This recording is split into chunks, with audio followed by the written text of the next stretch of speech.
All right, this is Johnny Burgin with another Chicago Blues guitar lesson. Got a great guest here.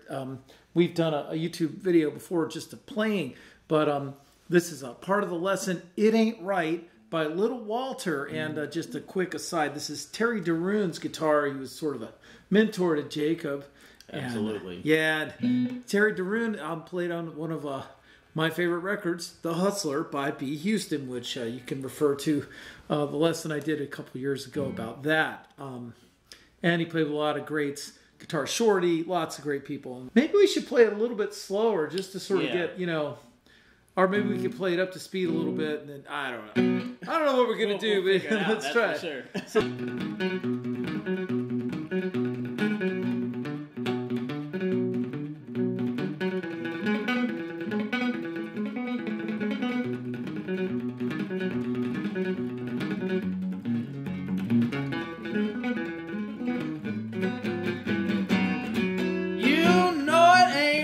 To treat me like you do. You know it ain't right to treat me like you do. When you don't want me to do these things to you. You know it ain't right to stay out all night long. You know it ain't right to stay out all night long. I ain't got nobody to carry my business home.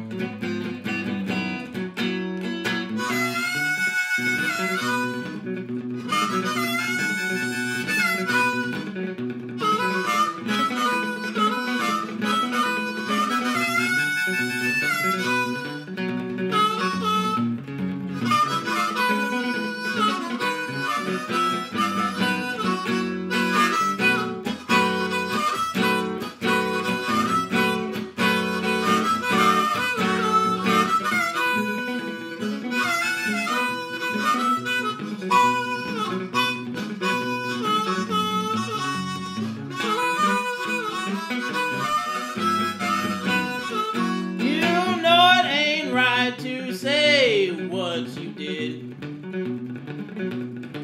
You know it ain't right to say what you did. You got another man and you can't keep it hid. That ain't right.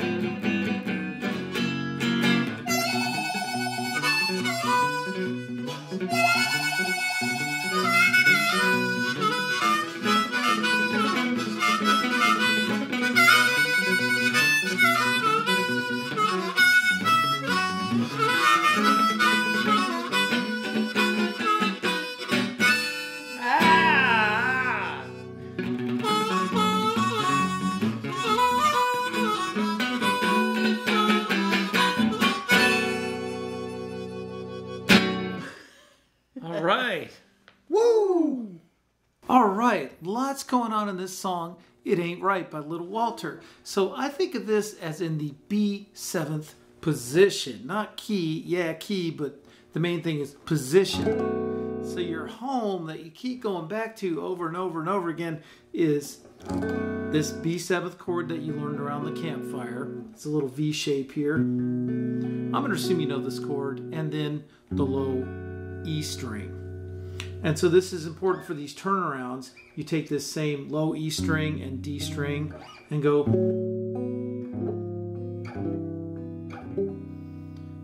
And then the other one, of course. But